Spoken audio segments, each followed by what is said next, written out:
Hello everyone, this is Sam from intelligentpersonaltraining.com, and today I want to dispel a couple myths that I see prevalent amongst the beginners who are trying to get into bodybuilding, weightlifting, trying to reach some of their goals. And I look at these myths as kind of a hindrance to what they want to achieve. So I just want to debunk them using science and citing some papers. All right, so let's begin with myth number one. Fasting or cardio will kill muscle. Okay, so first thing I want to say about this is obviously the longer a fast is, the more likely you're going to have some muscle catabolism, which by the way means just a breakdown of muscle tissue. However, over a period of like 3 to 4 days, your body can get protein from skin and other sources. So it's not going to take the protein it needs directly. Well, it could, but to a negligible effect. There's a study on people with chronic renal insufficiency, which is a muscle wasting condition, where they're able to conserve muscle mass even on a low protein diet, which when doing resistance training itself, because resistance training itself is anti-catabolic, and basically it sort of signals to your body to take protein from other sources such as the skin, because doing resistance training like signals to your body that you need the muscle pretty much. And yeah, even in extended fasts, light resistance training is enough to conserve muscle mass. There's a study that shows it. I'll put it up on the screen now. Now moving on to cardio. This one, this one's a very prevalent one. It's been in the community for a long, long time. It's sort of a joke at this point, but I've seen some beginners that still believe it. When you do cardio, your body will use glycogen, which is stored in the muscle and liver, and also fat as fuel. So muscle tissue and protein in the muscle is basically a last resort energy source. And you're only going to tap into that if you're running like a fucking double marathon or something. So I honestly wouldn't worry about it. And the reason why people, are scared to do cardio is they misinterpret like glycogen depletion in the muscle during cardio as like a reduce in muscle size, but it's just a visual representation. You're not actually losing any muscle tissue. You're just losing some fullness, and that's all temporary. Myth number two: each exercise needs a preset number of reps. This one sort of depends on the level of training you're at, but since this is a myth video specific to beginners, I believe it's definitely a myth that beginners need to have a preset number of reps. You should be trying to achieve progressive overload and instead of sticking to it like an arbitrary number of reps. So, say you were doing 50 kilograms on the bench press for 10 reps. Don't try to aim, just for 10 reps the next week or some arbitrary number that you think is best for muscle growth. Just try to increase the load you lift every single week or by the time of your next workout. Myth number three: your workout was subpar if you're not sore the next day. You'd be surprised how many, advanced bodybuilders actually believe this and chase like the pump and the next day soreness. Soreness is actually a good indicator that your workout was good and you hit the muscle effectively, but there are many situations where you might not feel sore, but you'd still be making progress. So the best proxy to know if your workout was subpar is just by being honest with yourself. Be honest. If you think you trained intensely, if you're on your phone half the time in between sets and not thinking about the next set or whatever, your workout will be subpar. So yeah, just be honest with yourself. Myth number four: deadlifts are bad for your lower back. Well, obviously there is some truth to this. If deadlifts are done incorrectly, they're gonna cause potential injury to your lower back. But the problem is, the inherent problem with deadlifts is that the easiest to ego lift.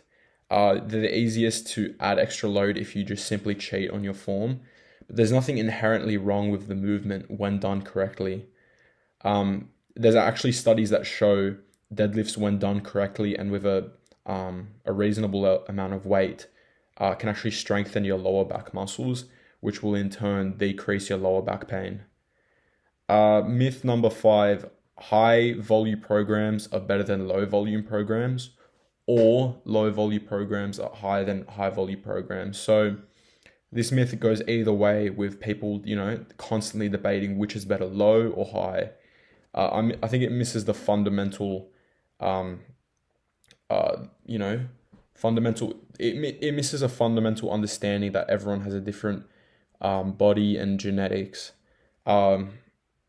One thing I'd like to point out, which is also it's not 100% backed by science, but we all have different compositions of fast and slow twitch, or type 1 and type 2 muscle fibers, with obviously the fast twitch being type 2, slow twitch being type 1. And also, by the way, the composition of each fiber type depends on the muscle group. So for example, people tend to have a higher ratio of slow twitch to fast twitch in their calves, which is why they're often considered a stubborn muscle. So understanding your genetics, see how your body reacts to both low and high volume, and then just, adjust from there. You don't have to follow just some arbitrary rule someone told you, or being, obsessed with a certain ideology. So a personalized approach is best. If you are struggling to find out what's best for you, consider booking in a consultation with me at intelligentpersonaltraining.com. Let's move on to number 6 before I ramble on too much. Number 6 is using heavy weights is dangerous. This is a myth that doesn't really make sense the more and more you think about it. If you train with heavier weights, with lower reps, you're perfectly safe if you're using correct form and controlling the weight. Using heavy weights is only dangerous when you ignore how your body feels and you train through joint pain, which also is just as dangerous even if you train with light weights and higher reps. So the main danger is using incorrect form, and in that case, if you're using incorrect form, then heavy weights become more dangerous than light weights, obviously. But as I said before, there's no inherent danger to using heavy weights. If it fits your macros or calories, myth number 7 is all calories are equal, or if it fits your macros, which is just a saying that has been, said since the dawn of the fitness industry, pretty much.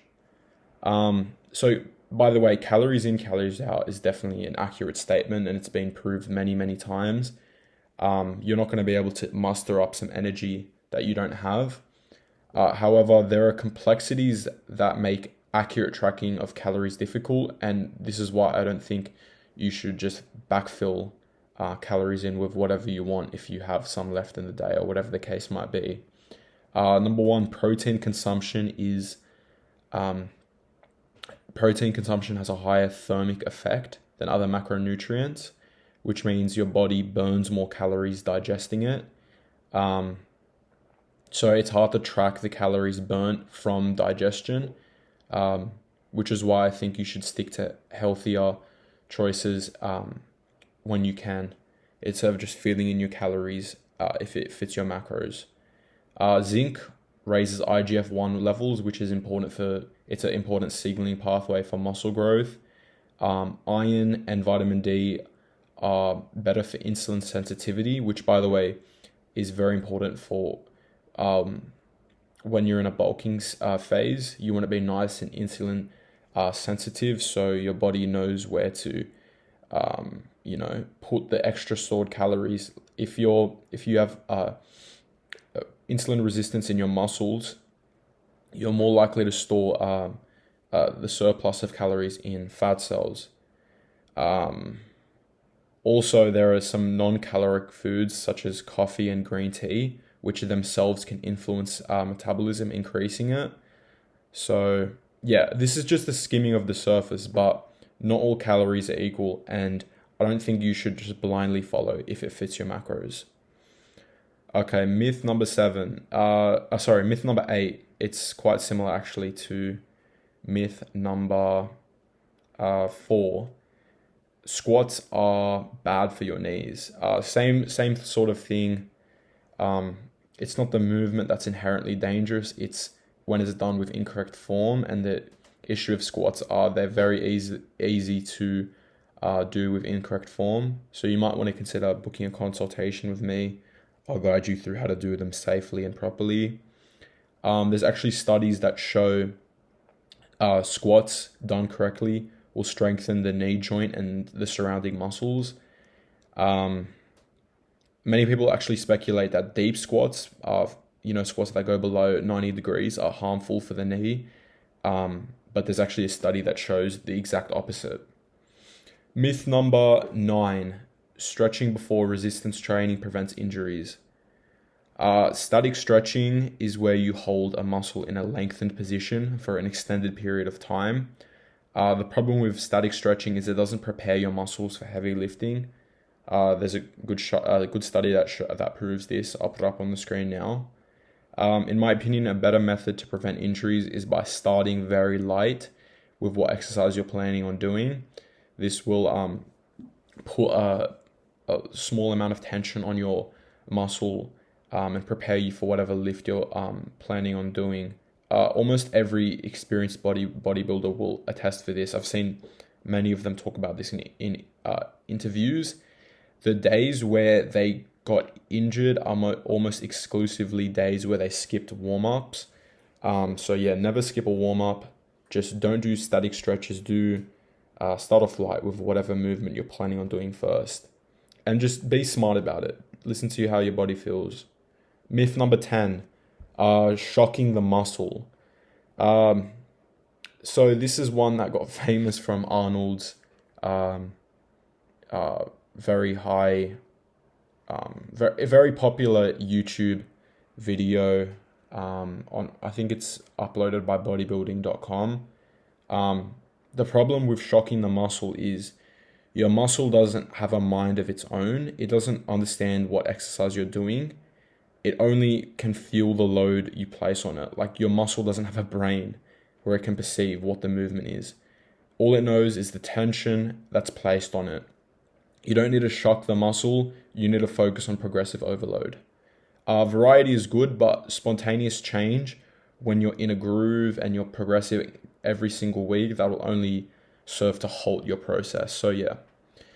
Myth number 11, the anabolic window. This is a bro science myth starting from the beginning of the bodybuilding and the fitness industry. It's been disproved in countless studies, the most famous of which is from 2017, titled Pre versus Post Exercise Protein Intake Has Similar Effect on Muscle Adaptations. I'll put it up on the screen now, and it disproves the anabolic window. By the way, I didn't mention the anabolic window is you need to eat protein within 2 hours of finishing your workout. Otherwise, it's wasted or you'll have suboptimal results. Myth number 12, there's only one correct way to do every movement. The example I want to give on this, because I feel it will demonstrate my point best, is squat form. So tutorial videos will show squats that are done with your feet flat to the floor. However, people with longer legs compared to their torso than what an average, guy would have, would actually benefit from adding a plate beneath their heels, because if you have very long legs and a small torso like I do, like Arnold did actually as well, you're gonna have to your heels and your ankles are gonna stabilize a lot of the squat movement and take away from your quads and your hamstrings and such. So I believe you have to look at your own body morphology and have a personalized approach to whatever movement and training you're doing. This is why I think it's important that you consider personalized coaching. If you're interested in booking a consultation with me, go on intelligentpersonaltraining.com. Myth number 13, train to failure on every set. This is obviously a massive bro science myth. Some research indicates training 2 to 3 reps in reserve will yield the best results. But to be fair, these studies were conducted on untrained people, and the longer you train, it may be the case that you need to bring yourself to failure because your muscles are so large, and there's just differences in the way your results and the way you train after you're quite experienced in the gym. As a beginner, I think you should stick to 1 to 2 and even 3 reps in reserve, and you want to get the hang of things before you start training to failure, because it will have its own dangers. Because obviously beginners aren't as acclimated with how their body responds and how much they can lift and all these different things that are hard to put a number on. Myth number 14, you don't need to do anything on rest days for recovery. Okay, this is one I fundamentally disagree with, and I do the opposite for all my clients. I recommend my clients do light cardio, like walking, swimming, cycling, and just promoting general blood flow throughout the body. This will do a number of things. It will help delivery of nutrients to repairing the micro tears caused by resistance training and rebuilding stronger muscle fibers. And improved blood flow will also flush out waste products like lactic acid and carbon dioxide. I'll put a study up on that on the screen. Also, staying active on rest days enhances your nutrient partitioning, so it improves the use of nutrients in your body. It's like the priming of your body to use food more efficiently. So light activity will boost insulin sensitivity, which will help shuttle glucose and amino acids more efficiently into muscle cells. This is very important during bulking phases, by the way, to avoid insulin resistance in your muscle. Okay, myth number 15, train every muscle with the same volume. It's similar to myth number 5. Most people have a mix of fast and slow twitch fibers, but the ratio depends on the individual and each muscle group. So calves are a notoriously stubborn muscle, slow twitch, and they're very slow twitch dominant. A famous example I can think of is Arnold. He used to train his calves 6 days a week because before he started training with Reg Park, his idol, his calves were a very weak point on his physique. And he saw Reg Park train them, with very high volume. So he began training them 6 days a week, and they're some of the best calves in history. So you have to know that each body part requires a different amount of training volume and personalization. It's not just fiber type though, because depending on muscle size, recovery capacity, and workload tolerance, your muscles require different amounts of volume. So for example, your quads and hamstrings, you definitely want to train them less frequently than you train your biceps or your front delts or some small muscle like that. So muscle size, composition of fast and slow twitch fibers, all these different factors affect how much volume for each muscle group. Myth number 16, deadlifts will make your waist bigger. So this myth comes from the fact that the spinal erectors, which run along your back, become activated during deadlifts. and also your abdominals and obliques are activated during deadlifts to counter the pull from the spinal erectors. But people don't realize that just because the muscle is activated, it doesn't necessarily mean mechanical tension is placed on the muscle in significant enough amounts to cause muscular hypertrophy. Golden era bodybuilders did a lot of deadlifts, lots of squats, and they had very, very slim waists, very, a V-shaped body. So don't avoid these movements, which are, foundational compound movements, just because of some myth you heard from some guy one time. Activation doesn't mean a significant amount of muscle growth. Also, even if you train these muscles, they're not going to grow as much as you think they are.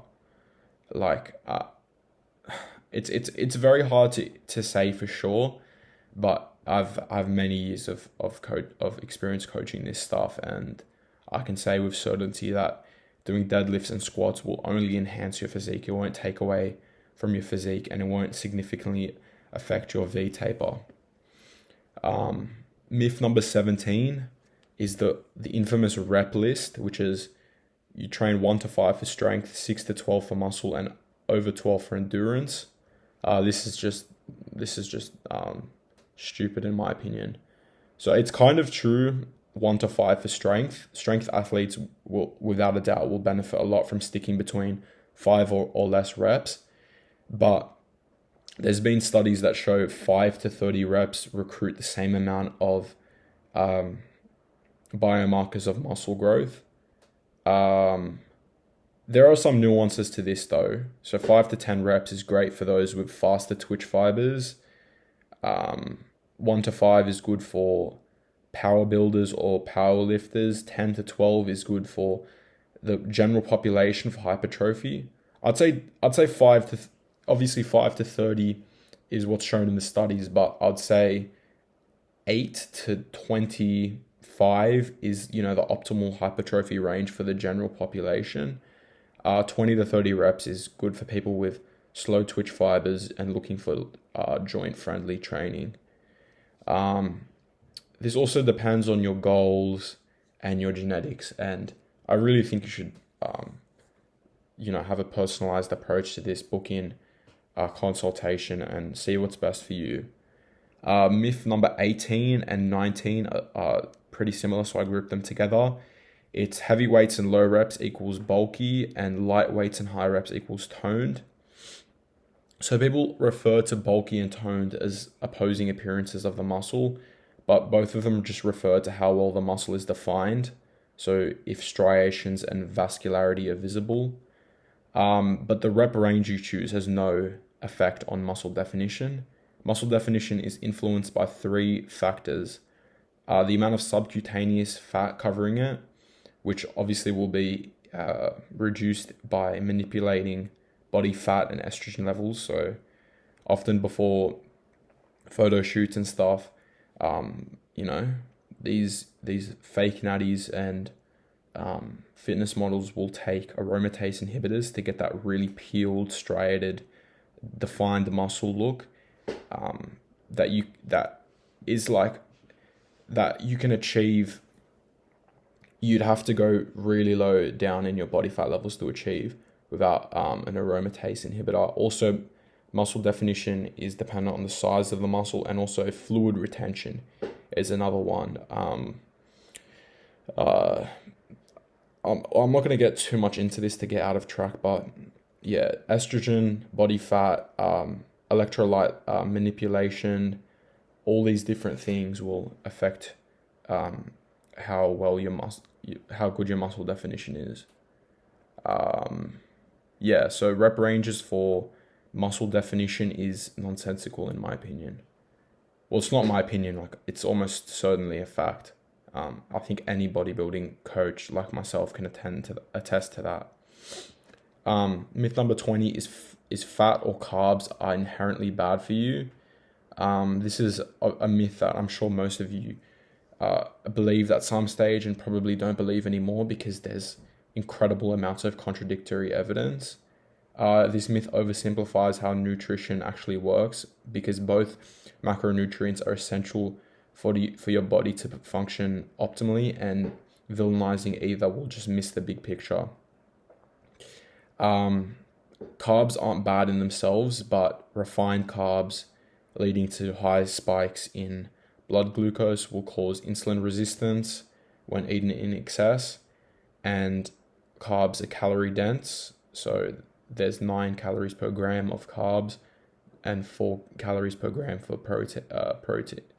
9 calories per gram for fats and 4 calories per gram for protein and carbs. So they're not inherently bad; they're just more calorie dense, but they're extremely necessary for natural hormone production, and obviously, as a result, they're important for bodybuilding too.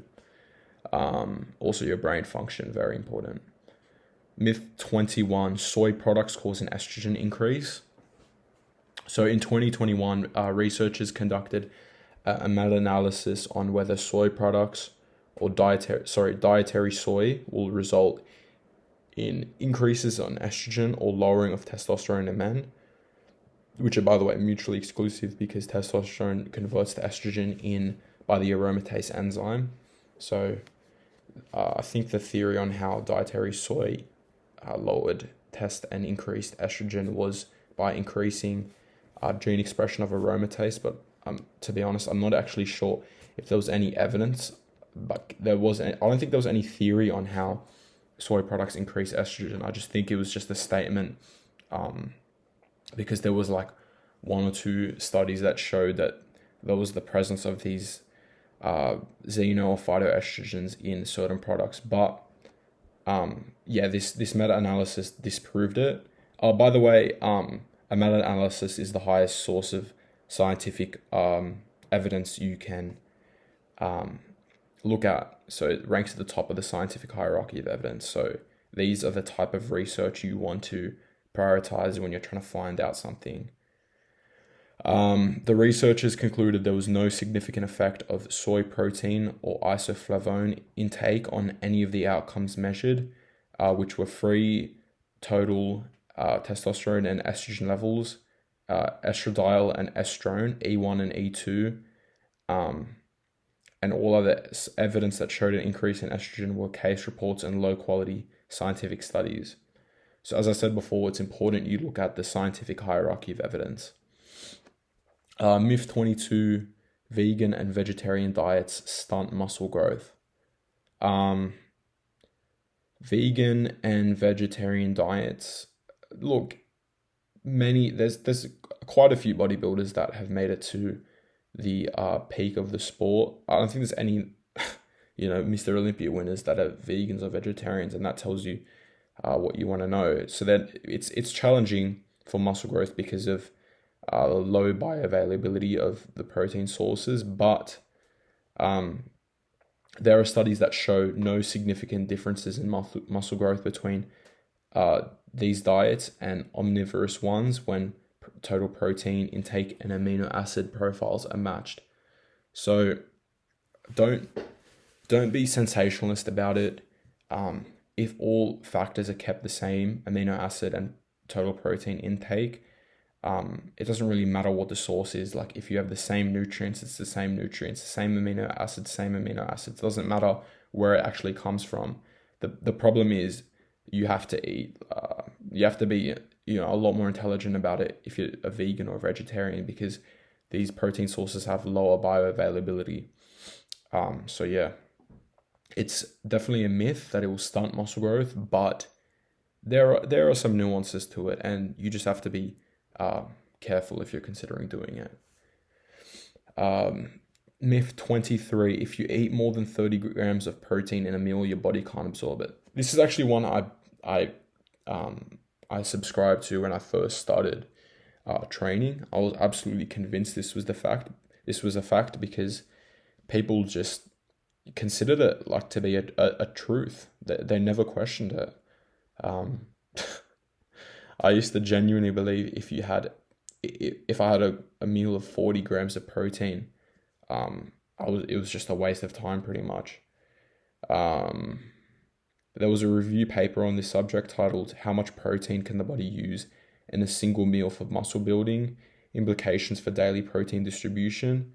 And this paper as I said, it's a review paper. It reviewed all the scientific literature on the topic and concluded that, that it's a myth, and that the maximum total daily protein intake is 1.6 grams per kilogram.